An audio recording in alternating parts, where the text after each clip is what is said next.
This weekend, we're hitting another huge milestone for Flesh and Blood, which is the first ever World's Championship tournament. And I'm going to be there, man. Can't wait. It's going to be in San Jose. So that's on the West Coast. I'm on the East Coast of the U.S. And yeah, looking forward to just hanging with people and playing a lot of games of Flesh and Blood. Now, I'm not going to be competing in the main tournament. I'm really looking at like a lot of side events and probably just chatting with a lot of people that I've talked through on the internet for a while, but haven't really met in person. I'm looking forward to getting that legendary hug from the Tall Timmy. And then you got Sloop Doop going, and you got a bunch of other content creators that I'm not naming, but shout out to you guys. You know who you are. I'm looking forward to meeting a ton of people out there who's going. So, yeah, I'm just really pumped. And man, it's been a long time coming for the World's Tournament. I mean, back in 2019, we had this pamphlet going out, right, from Legend Story Studios,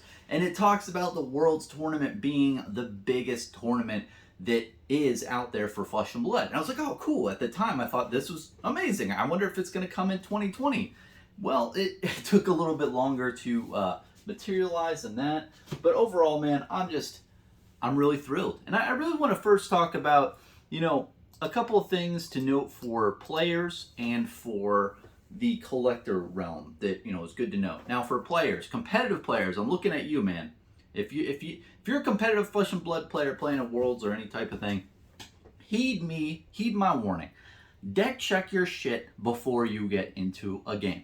I know it's annoying. I know it makes you look a little, it's kind of like that thing where you're in the parking lot and you have to back up twice to like get into the parking space. You're like, oh man, that's a shitty driver. I know that, there's this little stigma behind like checking your deck, early before the game, before when you're sideboarding, but please do it, man. I've heard so many times people get midway through the game and they pull a no rune boot and then they're like, fuck, and then you get a -2 intellect penalty, and you literally lose the game at that point unless your opponent whiffs a couple times.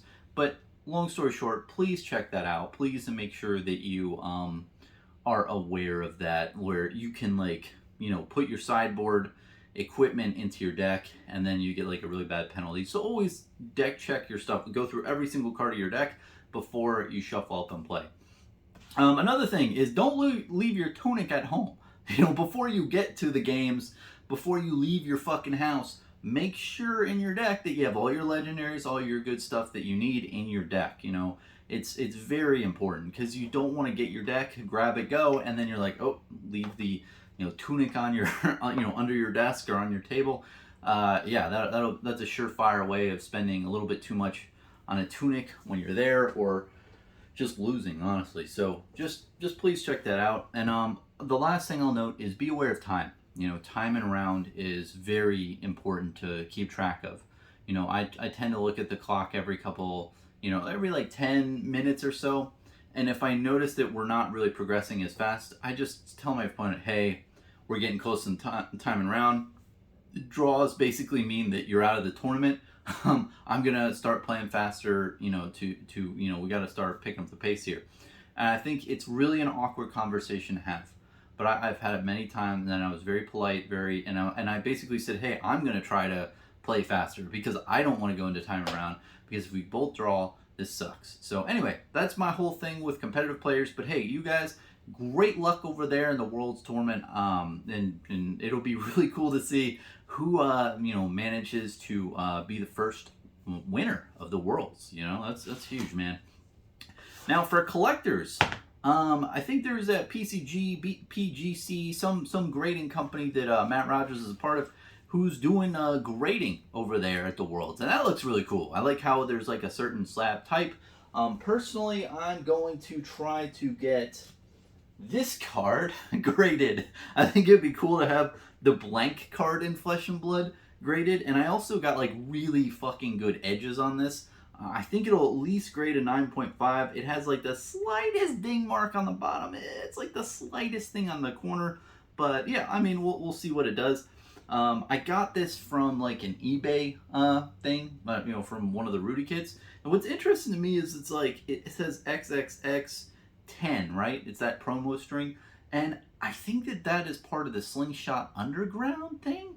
So I don't know if this is like the first type of like card that was printed in Flesh and Blood. I don't know. When they were like designing the, the card layout, it'll be interesting to see what happens with this card going for. Like what was the purpose of printing this shit? Okay. That's my point there. So grading is really cool. If you want to get that slab, basically it's gonna say like Flesh and Blood Worlds or something on it, and I guess it's like $100 and the next day grading, which is pretty cool. $50 shipped to your home. I'm probably gonna do that. I'm just gonna save a little bucks there. I don't need it right away. As long as it ships to my home and it's not gonna be like too expensive. Another thing to note is signatures. Now, I'm kind of lame, and I like signed cards, and signed cards by artists is cool. But I'm also into signed cards from competitive players. And I think personally, and I'm gonna try to do this the best I can, it'd be cool to have like, one card of the hero, like, old him or something else, signed by a competitive player who made top 8 in Worlds. I think that'd be cool. One card of each player who made it to top 8 in Worlds. And I'd love to get a card signed too, of whoever bubbled out in 9th place, that would suck. But anyway, I'm really looking forward to trying to do that. Like basically right now I got like just a bunch of adult heroes. I was thinking of doing the weapon as well, like the hero and weapon, but then I thought, you know what, this is gonna be a son of a bitch. I'm just gonna do the adult hero that the player played.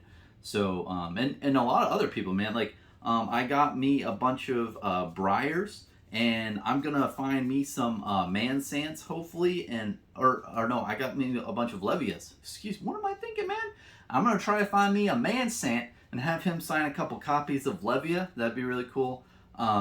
He is really fucking good content like out there with Levia, and he's a really cool competitive player who like who's like all about the brute. But anyway, long story short, I'm gonna be trying to get a lot of competitive players to sign cards for me. I think that would be pretty cool. It'd be pretty cool to accumulate that collection. And if you think about like as a collectible piece, Old Him Grandfather of Time, first edition.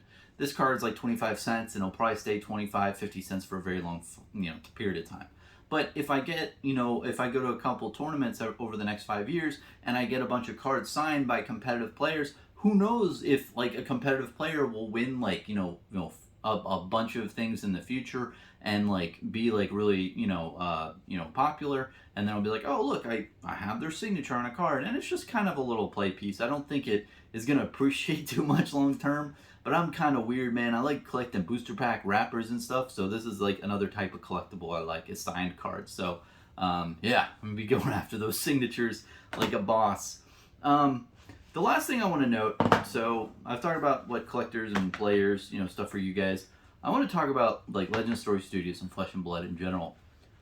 What I'm really liking is that this isn't really an event where it really is the testament of what Flesh and Blood is. And people aren't really looking to this tournament as this will show us if Flesh and Blood is popular.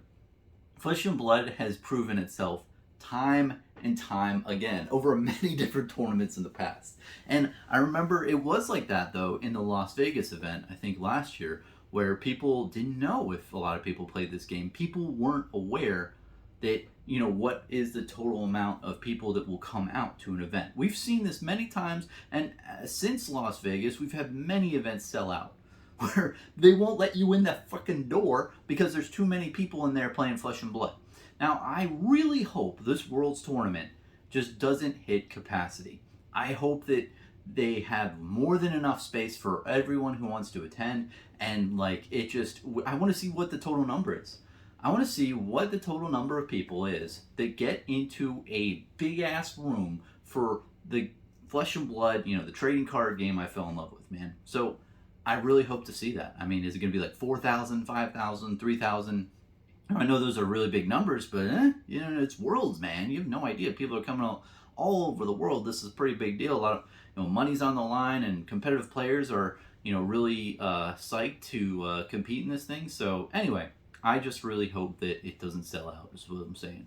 I really hope to see like some astronomical large number of people who attend, and then it will really show like, holy shit, like, if Flesh and Blood especially can get, more players in a room than, Magic the Gathering or Yu-Gi-Oh or other games, like it's going to be a big eye opener for a lot of people. I think when you have that figure in to state like, hey, we have the largest amount of players show up for our world tournaments compared to every other TCG.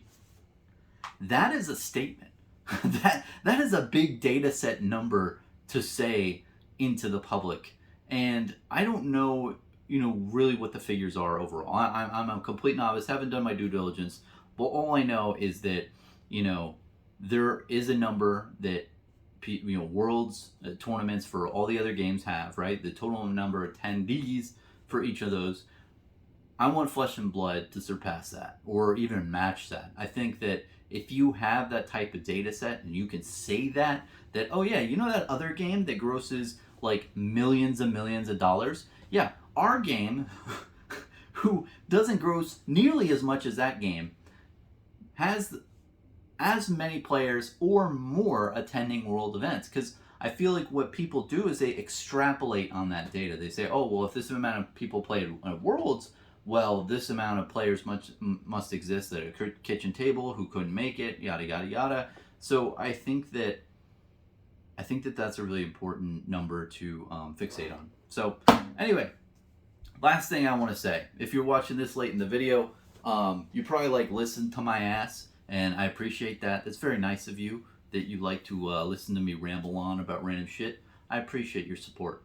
And I want to say that I'm going to be there. And if you're going to be there, please, walk up to me, say hello. I'd like to talk to you. I'm honestly, I'm a normal guy in a normal room. As you see here, very, very clearly, I'm a normal person. But I will give you one disclaimer, is that this is not like me in person. I am very reserved and quiet and a tad awkward in just a room full of a ton of people. I tend to listen more and think, about what people are saying and really query different people's opinions. I'm not very outspoken. And I know that when you're watching me now, you're like, what are you talking about, Bronson? You're like a loud ass dude who just constantly rambles on.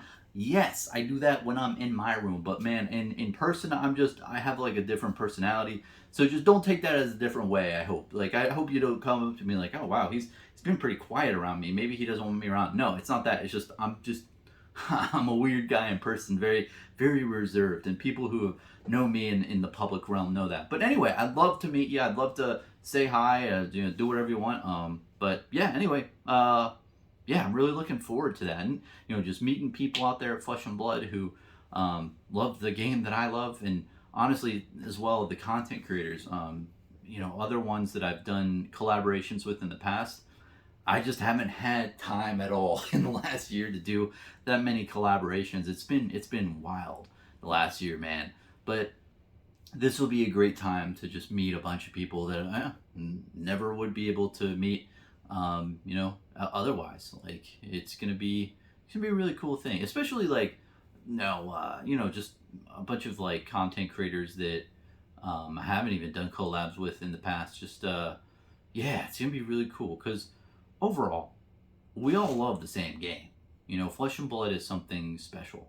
It's something that is it is and has been underrated by the general public for a very long time. And I think that because of its success, because of how damn good this game is, it started a TCG renaissance, revolution, whatever you call it, where everyone and their mother wanted to make a new TCG. And I think all those other TCGs have slightly overshadowed the Flesh and Blood game that has started that whole, mess of TCGs coming out. And I think that once a lot of them fail and cease to exist, I think a lot of people are going to realize and look back and are like, oh yeah, that Flesh and Blood game, that's kind of really what got me into all this. Maybe I want to go back to that. And I think that people are going to realize, wow, the reason why it started it is because people really like this game. It's a very well developed game. It's far from perfect, but I think it's the best game I've ever played, and I think it's the best game on the market that we have, bar none. It is nothing even comes remotely close to how well the game is developed, meaning gameplay, mechanics, the lore, the artwork. If you take all those things into consideration, and the business continuity of the team running it, no other TCG comes remotely close, in my opinion, to satisfying my needs as a old ass guy in his 30s collecting trading cards. It's an adult game that is very well developed, and yeah, it is what it is. I mean, there's nowhere else to say it. It's the best game, and it's really hard to measure the measurability of player base and how many people are out there, because there's no like form that all these people can sign, like, do you still play this game, how much, and everything. It's hard to measure. But when you have these types of game or tournaments like Worlds, where it's saying, hey, this is the biggest ass tournament, go to this one, and everybody goes to that tournament to check it out and play in side events and just talk to people, you really have a really awesome experience. And I think I'll leave it off with that. So I'm really excited. Anyway, just want to wrap it up. See you at Worlds. Cheers, man.